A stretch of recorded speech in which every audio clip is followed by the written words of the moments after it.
যে পেট চালাবার জন্য বড়দেরকে হুজুর হুজুর করে যে যাতে করে আমাদের পেট চলে।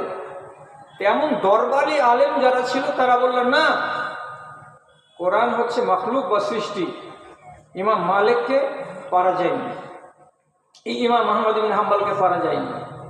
শেষ পর্যন্ত তাকে মেরেছিল খুব পালা করে। প্রতিদিন সকালে 50, 60, 70, 80 কোড়া, বিকেলবেলায় 60, 70, 80 কোড়া এমন এক মালাউনকে নিযুক্ত করা হয়েছিল। তো দাগগুলো শরীরে সব লেগে লেগে লেগে লেগে 7 দিন আগে যেগুলো মার খেয়েছে কিনা সেগুলোর ওপর একদম শুকিয়ে শুকিয়ে, যেগুলোকে আমরা নিজেদের ভাষায় কি বলি, খট্টি পড়ে যাওয়া, এগুলোতে খট্টি পড়ে যেত। তো তিনি নিষেধ করতেন যে ঘায়ের উপরে মারিও না, ঘাটাকে বাদ দিয়ে মারো। তো জল্লাদ কোনোদিন দিনের কথা শুনে না, কোরআনের কথা শুনে? ও তো শুনবে না। যেখানে ইচ্ছে সেখানে পিটে পিটে পিটে পিটে পিটে বেচারিকে এমন ঘায়েল করেছিল যে শেষকালে তার লিঙ্গের মাথা দিয়ে রক্ত চুয়ে চুয়ে চুয়ে চুয়ে পড়ত। এত বিষাক্ত হয়েছিল শরীরটা।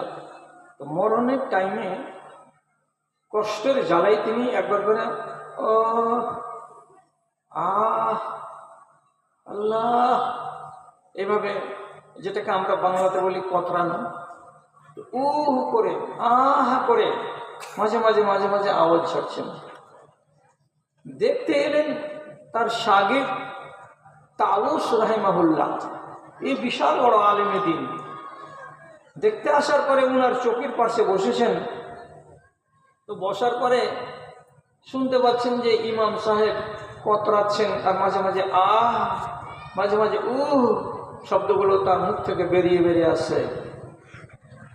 তখন তাউস রাহিমাহুল্লাহ নিজের ওস্তাদকে বলছেন, ইন্নাল মালাইকাতা ইয়াকতুবু কুল্লা শাইইন হাত্তাল আনিন।